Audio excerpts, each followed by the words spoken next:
할렐루야. 우리가 크리스천이 된다는 것은 아이덴티티에 관한 이야기입니다. 아이덴티티, 우리의 정체, 우리의 신분, 신앙생활을 우리가 성공적으로 잘 하려면은 우리의 정체와 우리 신분을 잘 깨닫고 붙잡아야 합니다. 저는 어려서 미국에 왔기 때문에 이 아이덴티티에 대한 그런 좀 컴플렉스가 좀 많이 있었습니다. 제가 미국을 자라면서 이 모든 것을 다 이렇게 미국식으로 배우고 밖에 나가서는 영어로 하고 다 학교에서 다 이렇게 미국식으로 배우다가 집에 와서는 또 한국식으로 해야 되고 하는 어떤 그런 이 미국 문화와 한국 문화와 이게 하루 안에서도 이렇게 여러 번 이렇게 막 이렇게 양쪽으로 접하는 그러한 경험을 많이 하다가 보면서 참 도대체 내가 어떠한 그 장단에 춤을 춰야 할지 막 이러한 고민도 했고, 내가 정말 누구인가, 내가 정말 한국 사람인가 아니면 내가 미국 사람인가 앞으로 자라나가면서 참 그러한 그 갈등을 했습니다. 또 자라면서 이제 그 한국 커뮤니티 안에 이렇게 들어가려고 하니까 거기서도 좀 이렇게 뭔가 좀 맞지가 않습니다. 불편한 점이 많이 있고, 또 그렇다고 해서 이 미국 사람들하고 이렇게 어울리자니까 그것도 또 이렇게 별로 이렇게 확 이렇게 맞지 않습니다. 뭔가 이렇게 맞지 않는 곳이 있어요. 이것이 참 이렇게 1.5세들이 갖고 있는 이 고충입니다. 여기저기도 이렇게 끼지가 못하는, 이렇게 착 정착하지 못하는. 그래서 어떤 이런 아이덴티티 크라이시스, 그렇죠? 이런 그런 가운데 청소년 시절을 보내다가 결국은 예수를 믿고 나서 나의 정체성은 한국 문화나 이 미국 문화에서 오는 것이 아니고 결국은 예수 안에서 오는 것이구나 하는 것을 깨닫고 난 후에 제 마음의 안정을 찾았습니다. 바로 이것이구나. 그래서 다시 이 컨피던스를 느꼈습니다. 정말 인생에 참 예수님만 있으면, 내가 예수님과 이 아이덴티파이하는 이것만 가지고 있으면은 난 어디 가서 사람들이 나를 인정해주건 안 주건 그게 중요한 게 아니다. 그것으로 내 아이덴티티를 세워나가는 것이. 여기 세상 사람들은 그러지 않습니까? 이 세상 사람들은 이 세상에 어디에 가서 주위의 사람들이 나를 인정해줘야 내 정체성이 이렇게 좀 세워지는 그러한 것을 우리가 바라죠. 그러나 그것이 안 되면은 확 좌절하고 무너지고, 이러한 모습 속에서 이것이 아니구나. 예수 그리스도께서 벌써 우리를 세워주셨습니다. 받아주셨습니다. 사랑해 주셨습니다. 인정해 주셨습니다. 여기에서 나의 정체성을 찾는 것입니다. 거기에서 나의 정체성을 세워나가야 되는 것입니다.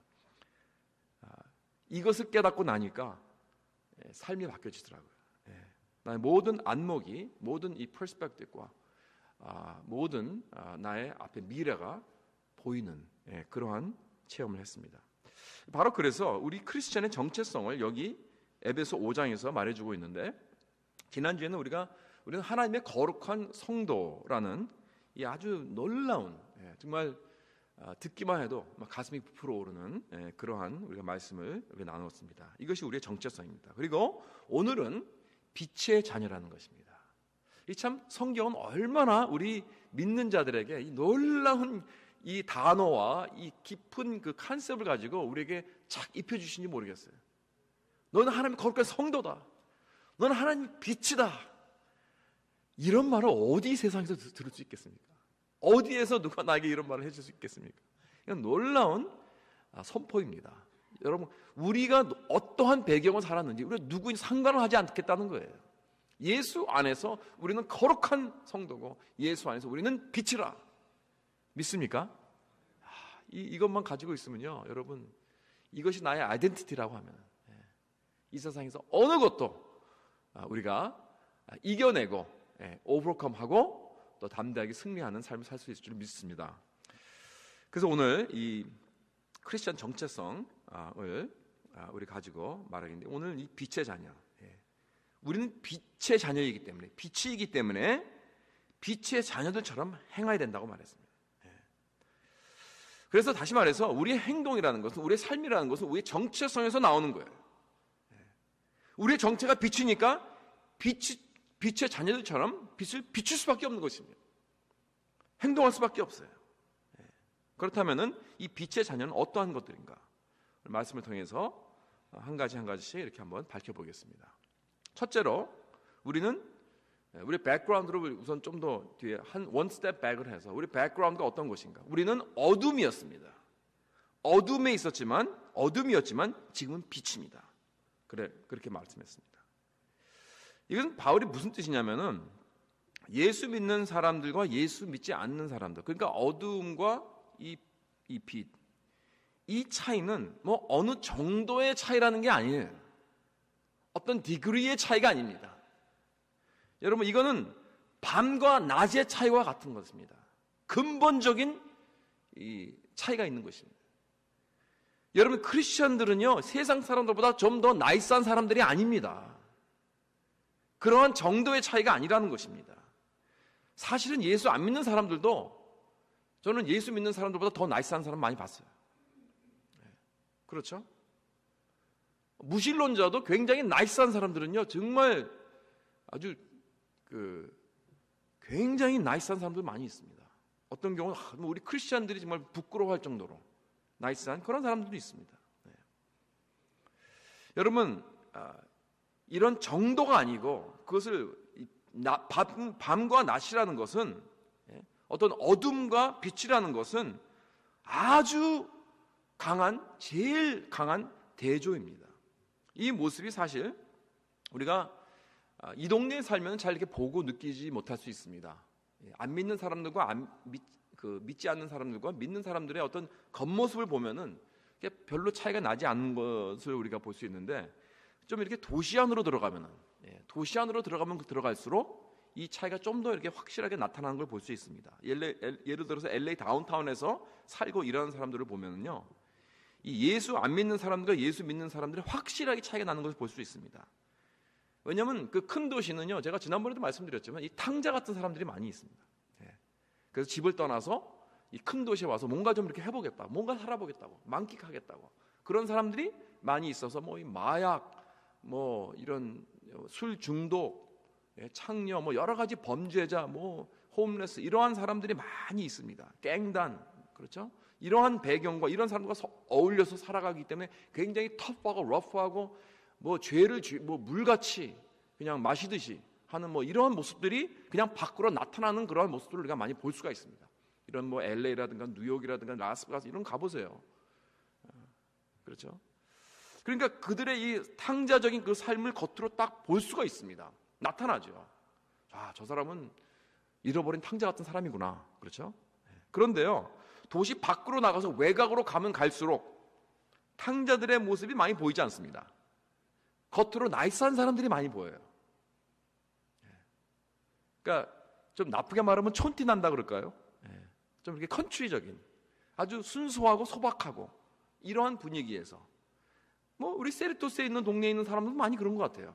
여기서 뭐 이렇게 우락부락하고 막 이런 사람들이 별로 없어요. 여기는 다 교회를 나간 사람이나 안 나간 사람이나, 저는 일랜드에서 사역을 해봤고 LA도 사역을 해봤고 세르토스 사역을 해봤지만은 다들 좀 달라요. 조금씩 다릅니다. 일랜드 같은 경우는 더 그런 것 같아요. 거기는 굉장히 참 이렇게, 제가 또 콜로라도에서 사역을 해봤잖아요. 콜로라도는 뭐 더 완전히 아주 정말 살기도 좋고 사람들이 다 나이스합니다. 정말 어딜 가든지 그러한 느낌을 좀 받는 데가 바로 일랜드예요. 일랜드 쪽에 있는 분들은 참 이렇게 나이스합니다. 굉장히 인정이 많고, 그냥 겉으로 보니까 교회를 나가든 안 나가든 다 좋은 사람들 같이 보여요. 이 확실히 그 자녀들을 보면, 제가 또 자녀 사역을 많이 했기 때문에, 뭐 티네이저들, 뭐 교육 사역, 뭐 EM 사역을 많이 했기 때문에 그걸 보면은 확실히 드러납니다. 더 드러납니다. 이 교회에서 그 LA에 있는 청소년 그 유스 미니스트리를 하게 되면요, 살벌합니다. 뭐 갱단 다루는 거는 보통이에요. 뭐 교회 안에서요 별일이 다 일어나요. 막 갱싸움이 일어나지 않는가, 뭐 마약, 술 이런 게 막 여기서도 나오지 않는가 막. 근데 우리 세르토스만 와도 그런 게 없어요.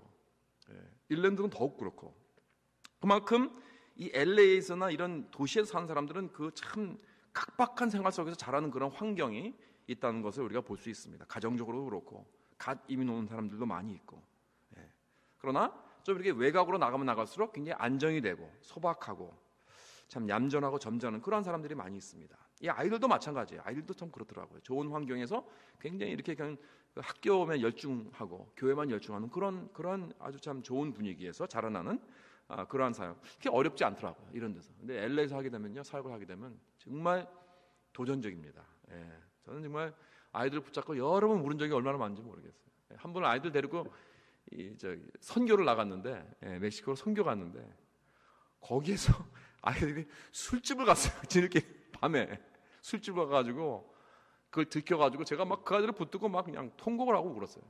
뭐 이런 일들이 막 일어나는 거는요, 사실 우리는 상상하지도 못하겠죠, 여러분, 그렇죠? 그러니까 그만큼 이게 확실히 드러납니다. 좀 다릅니다. 그런데 제가 말씀드리고 싶은 건 뭐냐면, 중요한 차이점은 이런 것에서 나타나는 것이 아니라는 거예요. 우리가 빛의 자녀고 어둠, 빛과 어둠의 차이라는 것은 이러한 것이 근본적이 아니라는 것입니다. 내가 LA에서 사는 사람이든 세르토스에 사는 사람이든 일랜드에 사는 사람이든 겉으로는 잘 모를지 몰라도 그 내면적인 차이는 밤과 낮입니다. 속지 마십시오. 그래서 그 정체를 말하고 있지 환경을 말하고 있는 것이 아닙니다. 8절을 잘 보세요. 너희가 전에는 어둠에 있다고 하지 않았어요. 어둠 가운데 있다고 하지 않았습니다. 너희가 전에는 어둠이라고 했습니다. 어둠. You were once darkness 그랬어요. You were once in the darkness가 아니고 You were darkness. 그러나 이제는 주 안에서 빛이라. But now you are light in the Lord 그랬습니다. 빛 안에 있다고 하지 않고 주 안에서 빛이라. 너희 정체 자체가 빛이라는 거예요. 전에는 어둠이었다. 어둠 그 자체였다. 다시 말해서 내 환경을 말하는 게 아니고 내 안을 말하는 것입니다. 내 속 안에 어둠이 있다는 것입니다. 완전히. 그래서 즉 어둠이 나의 근본이요 본질이라는 것입니다. 내 마음은 어둡고 나의 생각도 어둡습니다. 여러분, 어둠이 이렇게 같이 한 사람도 나이스할 수 있습니다. 겉으로는. 왠지 아세요?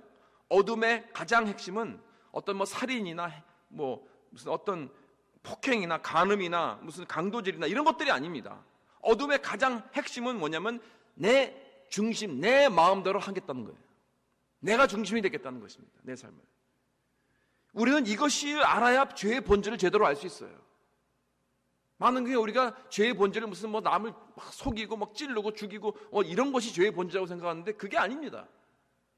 그건 그저 나타난 거죠, 밖으로서. 죄의 본질은 이사야 53장에서 나타납니다. 우리는 다 양 같아서 그릇 행하여 각기 제 길로 갔거늘 여호와께서는 우리의 모든 죄악을 그렇게 담당시키셨도다 그랬습니다.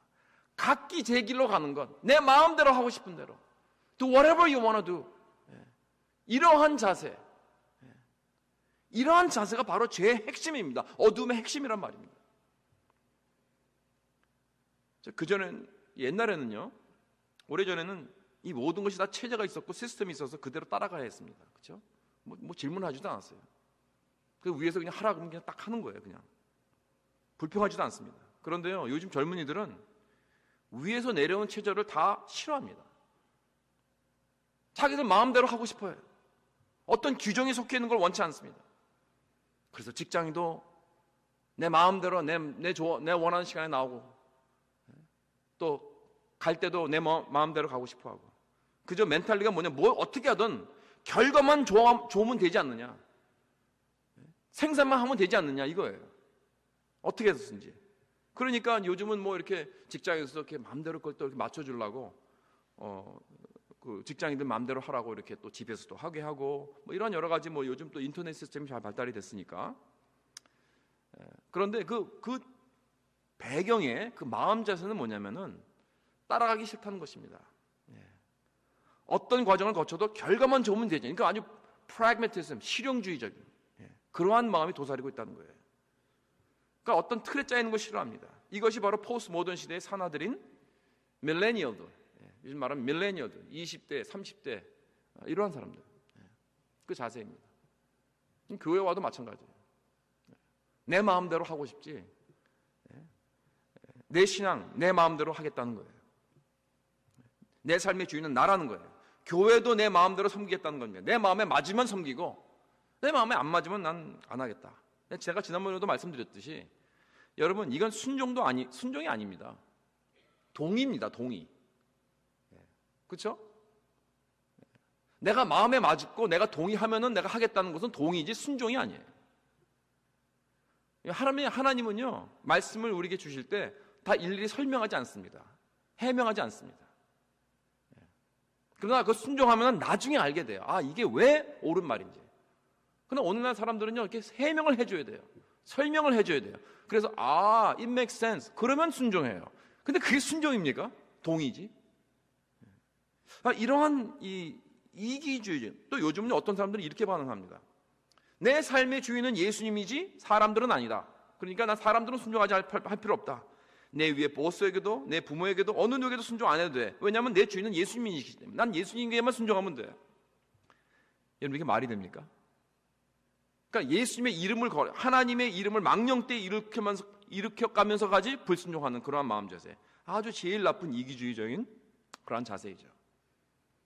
그러니까 모든 사람들 속에는 이러한 어두움, 이러한 자기중심적인 그러한 자세가 숨겨져 있다는 것입니다.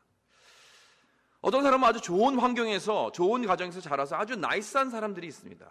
그런데 그 나이스한 그런 겉모양 속에는 그것을 가지고 남을 컨트롤하고 교묘히 조작하려고 하고 이용하려는 그런 마음이 도사릴 수 있다는 것입니다.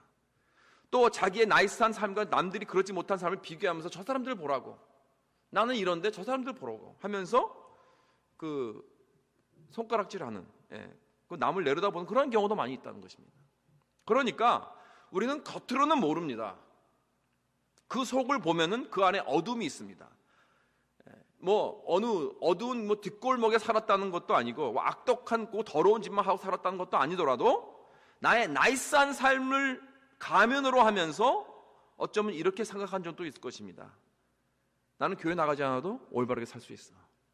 하나님을 안 믿어도 믿는 사람들보다 더 도덕적으로 난 더 잘 살 수 있어 라고 자신 있게 말하는 그런 사람들, 어디서 나오는 것인가? 그것은 다 어두움에 있다는 말씀입니다. 다시 말합니다. 중요한 것은 우리 크리스찬과 난 크리스찬의 차이는 얼마나 나이스하느냐 그가 아니고 얼마나 그 사람이 나쁜 일을 하느냐 아니냐 그 차이가 아닙니다. 근본적으로 본질적으로 어둠과 빛의 차이입니다. 내가 지금 어떤 정체를 가지고 사느냐, 바로 이것입니다. 우리는 예수님 앞에서 둘 중 하나의 그 위치에 서 있습니다. 한 위치는 하나님, 나는 예수 그리스도께서 나를 위해서 이루신 업적과 예수 그리스도께서 행하신 모든 일을 의지하며 주님 앞에 나가겠습니다. 그것 가지고 왔습니다. 십자가 붙들고 왔습니다. 이겁니다. 또 다른 위치는요, 하나님이 계신지는 모르겠지만 내 삶, 내가 마음대로 살겠습니다. 내 나이스함을 의지하면서 나오겠습니다. 이 두 가지 중 하나입니다. 절대로 중간이라는 건 없어요. 사랑하는 성도 여러분, 여러분은 어느 위치에 서 계십니까? 내가 빛의 자녀라면은 난 이렇게 주님께 고백하며 나아가야 합니다. 주님, 과거의 어둠 속에서 내 자신만을 위해서 살았던 나의 삶을 포기합니다. 나의 의로움과 나의 싸움을 더 이상 의지하지 않습니다. 오직 예수 그리스도의 십자가의 공로만 붙들고 주님 앞에 나아가겠습니다 라는 이 고백을 할 수 있는 그러한 저와 여러분 되시길 주님의 이름으로 축원합니다.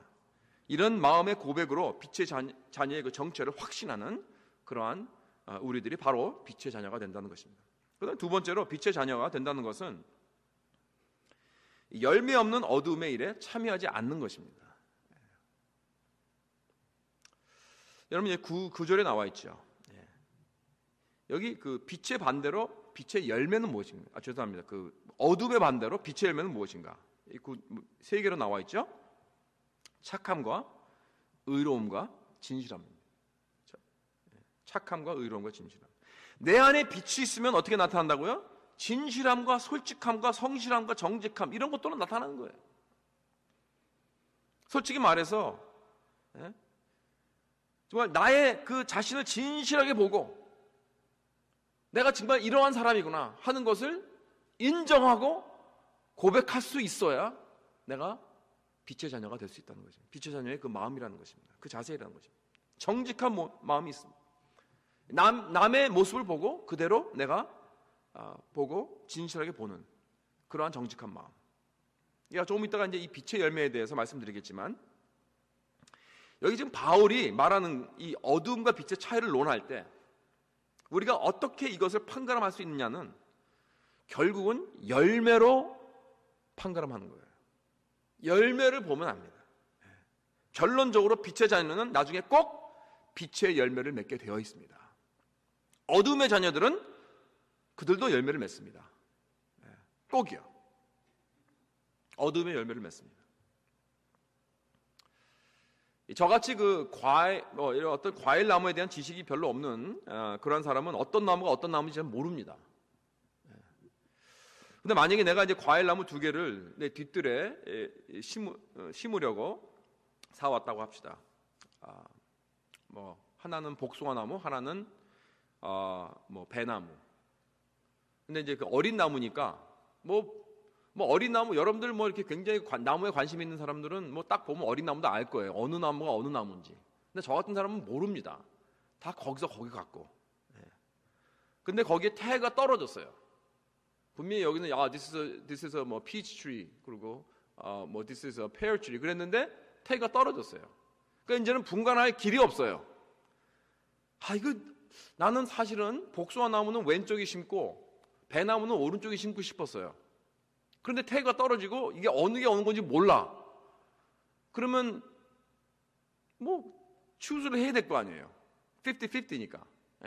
그래서 한 나무 여기다 심고 여기다 심어야겠다. 제가 이게 어느 나무가 어느 나무인지 언제 알 수 있을까요? 나중에 열매를 보면 알 수 있습니다. 그 길밖에 없어요. 왜냐면 난 모르니까 어떤 나무가. 혹시 여러분들 중에서 어느 나무가 어느 나무인지 미리 알 수 있는 방법 혹시 아시나요?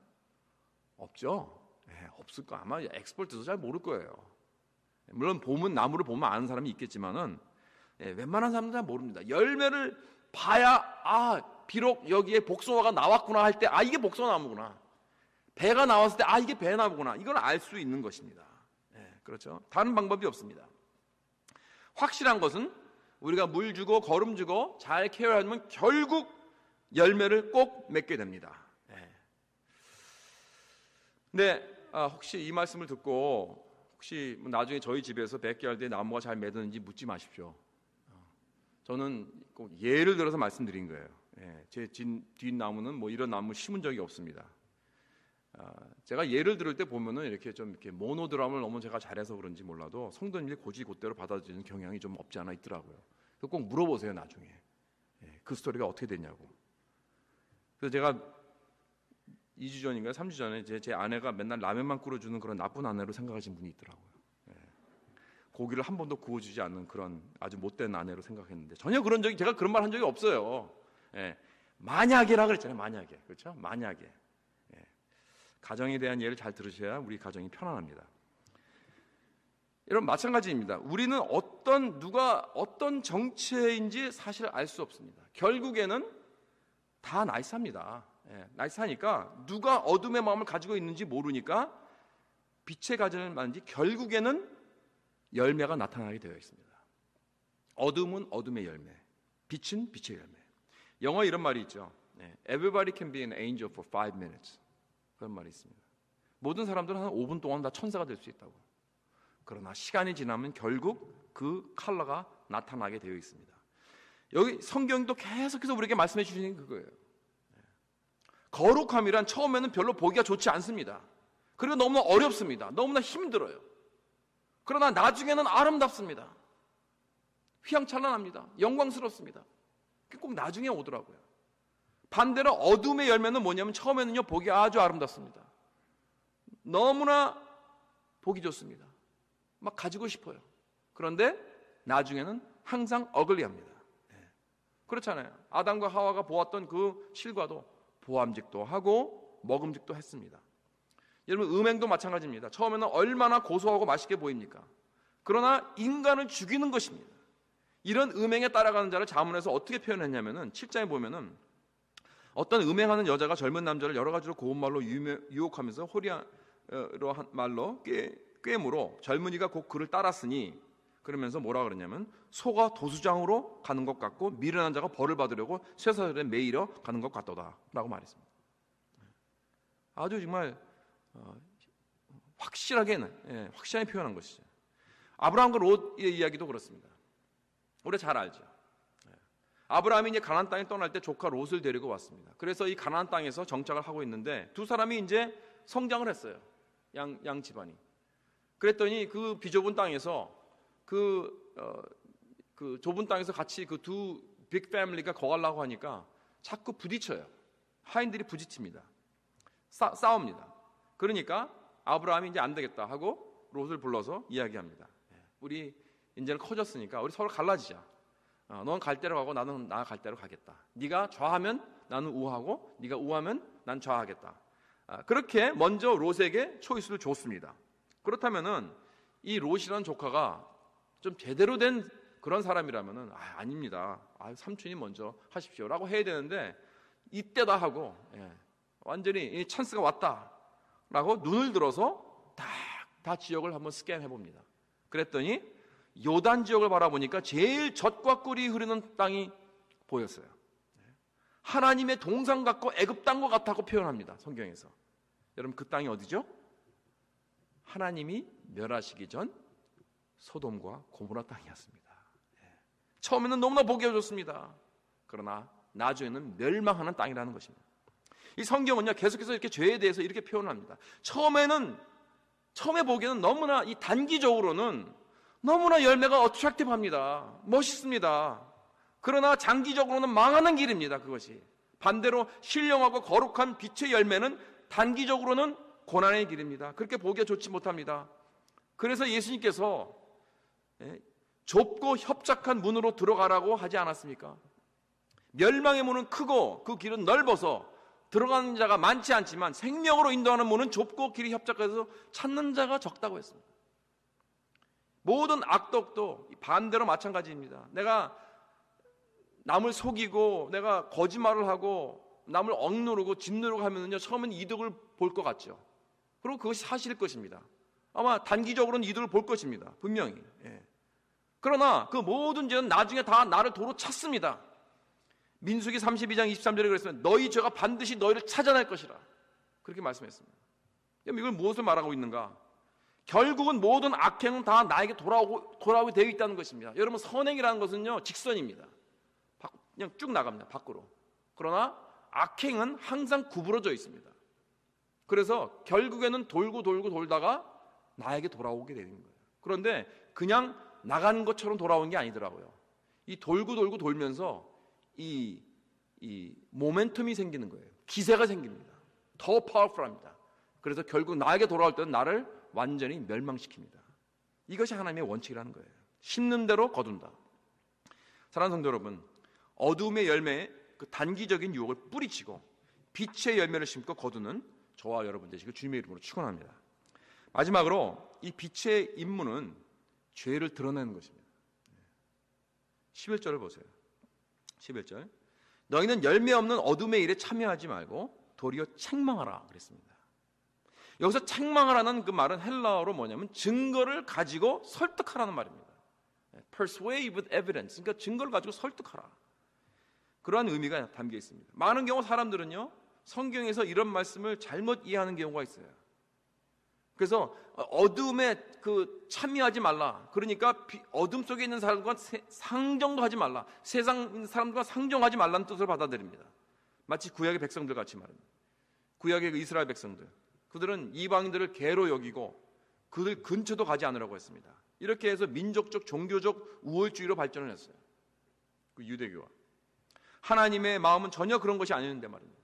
하나님은 이스라엘 백성들에게 빛의 백성이 되길 원했습니다. 이 세상을 밝혀주고 제사장 백성으로서 참 많은 사람들이 그들의 그 삶을 보고 그들의 놀라운 그 예배를 보고 하나님의 쇼케이스가 되어서 많은 이 세상 사람들이 주님 앞으로 돌아올 수 있도록 어떤 그러한 목적이 바로 그 이스라엘 백성이었는데 그것이 아니라 어떤 우쭐감, 어떤 우월감을 통해서 남을 개로 여기고 이러한 자세 가지고 이방인들과 원수 삼고 지냈겠다는 그러한 아주 나쁘게 도련변이가 된 것입니다. 여러분 성경에서 나오는 이런 말씀들은 하나님을 모르는 난 크리스찬들과 관계를 하지 말라는 것이 아니고 그들의 라이프스타일에 동참하지 말라는 것입니다. 거라사인 지방의 그 귀신 들린 자를 고쳐주고 나서 이 자가 예수님을 따라오려고 했습니다. 나 예수님 따라가겠습니다. 나 예수님의 제자가 되고 싶습니다. 그러니까 예수님께서 그에게 뭐라고 그러셨냐면은 내 집에 다시 돌아가라 그랬습니다. 돌아가서 하나님이 너에게 얼마나 은혜를 베풀어 주셨는지 내 가족에게 고하라 그랬습니다. 다시 말해서 우리가 예수 믿고 나서 이 세상에서 뽑혀 나오는 것이 하나님의 뜻이 아닙니다. 이 세상 안에서 빛이 되게 원하십니다. 하나님은. 요한복음 17장 15절에서 예수님께서 그러셨죠. 내가 비옵는 것은 그들을 세상에서 데려가시기를 위함이 아니요 다만 악에 빠지지 않게 보존하시기를 위함입니다. 내가 이 세상 속에 있습니다. 빛이 되어 있습니다. 그러나 악에서 보존되어서 계속 빛을 발하는 것입니다. 여러분, 우리 모두가 다 교회 안에서만 있겠다고 하면은 어떻게 빛이 될 수 있습니까? 없지요. 빛의 정체란 그 주요 환경이 어둡다는 것을 먼저 암시하고 있습니다. 빛이란 상대적인 컨셉입니다. 어둠이 있기 때문에 빛이 있는 것이지 다 비치면은 빛이 무슨 소용이 있겠습니까? 대낮에 아무리 촛불을 켜놓고 있으면 그게 무슨 소용이 있겠습니까? 아무 효력이 없습니다. 아무 의미도 없는 것입니다. 다시 말합니다, 여러분. 책망한다는 것은 증거를 보여주고 설득한다는 것입니다. 어둠의 그 추악하고 더러운 모습을 비추어 보여만 주면은 사실 설득은 저절로 되는 거예요. 여러분, 항상 더러운 환경 속에 사는 사람들은 그것이 더러운 데인지도 잘 몰라요. 느끼지 못합니다. 잘 보지 못합니다. 대부분 그런 환경 가만히 보면요, 이렇게 어둡습니다. 침침해요. 내가 눈이 침침하든지 아니면 그 환경이 침침하든지. 그래서 제일 먼저 해야 할 일은 환한 환경으로 먼저 바꿔야 됩니다. 불을 켜고 자꾸 밝은 그런 모습으로 창문을 열고 빛이 들어오게 하고 불을 밝히고 그래야 더러운 것을 볼 수 있는 것입니다. 그걸 볼 때 저절로 아이고 이거 더럽구나. 빨리 치워야지. 빨리 깨끗이 닦아야지. 그런 마음이 생기게 되는 것이죠. 그러면 중요한 질문은 이거예요. 어떻게 어두운 곳에서 내가 빛이 될 수 있을까? 여러분, 나의 정체는 빛이니까 그곳에 가 있으면 되는 것입니다. 여러분, 그렇죠? 내가 뭘 해야 되는 것이 아닙니다. 어떻게 따지면 빛이 할 일은 뭐냐면 내가 빛이라면은 자연히 어두운 곳에 가서 비추면 되는 것입니다. 거기서 서 있으면 돼요. 그 자리를 지키고 있으면 돼요. 그러면 결국은 내가 빛이라면은 참 빛이 왜 내가 그 환경을 비추지 못하는 내가 빛이 아니기 때문에 비추지 못하는 거예요. 그러나 내가 진정한 빛이라면은 결국에는 환하게 드러나게 돼 있습니다. 그렇다면 우리가 빛이라면 제가 좀 전에 말씀드린 것 같이 빛의 열매가 있어야 됩니다. 그 열매가 나타나면 되는 것입니다. 결국에는 나타납니다. 내가 빛이라면. 그 빛의 열매가 뭐라 그랬죠? 착함과 의로움과 진실함, goodness, righteousness and truth. 그렇죠. 먼저 진리의 눈에 뜨게 됩니다. 진리의 눈에 뜨게 돼요. 내가 전에는 어둠이었는데 이제는 빛이 되었다면 내가 전에는 보지 못한 것을 이제 보게 될 것입니다. 전에는 깨닫지 못했는데 이제는 깨닫게 됩니다. 여러분, 그런 모습이 여러분들 가운데 있습니까? 어떨 땐 왜 사람들이 더러운 곳을 잘 보지 못하냐면 눈이 나빠서 잘 보지 못하더라고요. 눈이 부족한 거예요. 그래서 안경을 새로 끼워줘야 됩니다. 그래서 다시 보게 해야 합니다. 그렇게 되면은 이 더러운 곳을 다 볼 수 있어요. 한 번은 어떤 그 베낀 판 사람이 그 현미경으로 그 침대에 있는 그 이불, 침대에 있는 이불에 그 많은 그 작은 벌레들을 보여주는데 전 정말 놀랐습니다. 우리가 맨날 덮고 자는 그 침대 그 블랭켓, 그렇죠? 그 블랭켓이죠. 이불. 그 이불에 얼마나 많은 벌레가 있는지 아십니까, 여러분? 한번 현미경으로 보면요, 깜짝 놀랍니다. 우리 눈에는 보이지 않죠. 아주 작은 벌레입니다. 그걸 다 보여주더라고요. 그래서 그것도 백김해야 된다고. 그래서 백김하는 게 아니라 완전 빨아야겠구나, 맨날. 자주 빨아야 됩니다. 아니면 또 어떻게 소독을 해야 되냐면 그것을 이렇게 밖에다가 이렇게 햇빛에 걸어놓으면 햇빛 때문에 완전히 소독이 됩니다. 그렇죠? 이렇게 빛이라는 것은요, 이 소독하는 그러한 능력이 있어요. 여러분, 영적 진리 때문에 내가 전에는 보지 못하고 느끼지 못했던 것을 나는 느끼게 하는 거예요. 보게 하는 것입니다. 내가 빛의 자녀라는 것. 내가 영적인 존재라는 것. 내가 영원한 존재라는 것. 그리고 언젠가는 나는 하나님 앞에 서게 될 것이고 내가 한 모든 말과 언행 심사가 다 하나님 앞에서 나는 결산을 하게 될 날이 올 것이다 하는 것을 알고 이것을 깨닫고 나의 삶을 조심히 사는 그러한 자가 바로 빛의 자녀가 되는 것입니다. 그다음 빛의 자녀는 의의 열매를 맺습니다. righteousness. 내가 전에는 어둠이었을 때는 나의 모든 삶이 나의 중심이었습니다. 나의 편안함, 나의 행복, 나의 니드, 모든 것이 내 가족과 나의 중심으로만 돌아가는 것이었습니다. 이것이 어둠의 구심점입니다. 이것을 바로 불이라고 하는 것입니다. 불이. 그렇기 때문에 내 삶이 비참하게 된다는 것은 그 이유가 남이 나에게 이렇게 하고 저렇게 하고 해서 내가 비참하게 된 게 아닙니다. 결국에는 나의 삶의 구심점이 나의 행복과 나의 편안함이 되어서 그렇게 비참하게 된 것입니다. 그러니까 계속 나의 마음은 쓴뿌리, 원한, 용서 이런 것들로 가득 차게 되어 있는 것이죠. 이제 빛의 자녀는 나의 삶의 구심점을 바꾸는 것입니다. 나로부터 그리스도로. 그렇게 바꿀 때 참의가 내 삶의 중심이 되는 것입니다. 나의 진정한 행복과 안정을 우리는 회복하게 되는 것입니다. 그렇게 될 때 누가 나를 어떻게 취급해도, 누가 나에게 뭐라 그래도, 비판하고 손가락질해도 그게 구심점이 아니기 때문에, 나의 구심점은 그리스도이기 때문에 절대로 나의 행복과 나의 안정을 뺏어갈 수가 없습니다. 그리고 그 빛의 열매는 착함이라고 그랬습니다. 착함, goodness. 남에게 선행을 베푸는 행위. 내가 어두움에서 빛의 자녀가 된다는 것은 점점 남을 위해서 종이 되어가고 있습니다. 여러분, 남에게 받기보다는 섬기게 된다는 거예요. 어두움에 있었을 때는 누가 나를 섬겨줄까 찾았습니다. 내가. Who's gonna serve me? 하고 돌아다니면서 찾았어요. 그러나 빛이 되고 나서는 내가 누구를 섬길까 하고 찾으러 다닙니다. 저는 이 성 프란시스의 그 평화의 기도를 참 좋아합니다. 그 보면 이렇게 되어 있죠. 주님, 저를 당신의 도구로 써 주소서. 미움이 있는 곳에 사랑을, 다툼이 있는 곳에 용서를, 분열이 있는 곳에 일치를, 의혹이 있는 곳에 신앙을, 그릇됨이 있는 곳에 진리를, 절망이 있는 곳에 희망을, 어두움의 빛을, 슬픔이 있는 곳에 기쁨을 가져오는 자가 되게 하소서. 위로받기보다는 위로하고 이해받기보다는 이해하며 사랑받기보다는 사랑하게 하여 주소서. 얼마나 참 아름답고 위대한 시인지 모르겠습니다. 이 기도는 어쩌면 이 착한 섬기는 자의 기도라고 해도 될 것입니다. 착한 섬기는 자의 모습이 바로 이런 것입니다. 만약에 내가 어두운 환경 가운데서 굳굳이 서서 남을 섬기기 원하는 이런 착함과 나의 구심점을 그리스도로 모시는 의로움과 내가 영원한 존재라는 이 영적인 진리를 보고 깨닫는 자가 된다면은 나는 어두움을 책망하고 환히 밝히고 어둠의 자녀들을 설득하여서 그들을 어둠에서 빛으로 옮기는 그러한 빛의 자녀가 될 줄 믿습니다. 그런 저와 여러분 되시길 주님의 이름으로 축원합니다.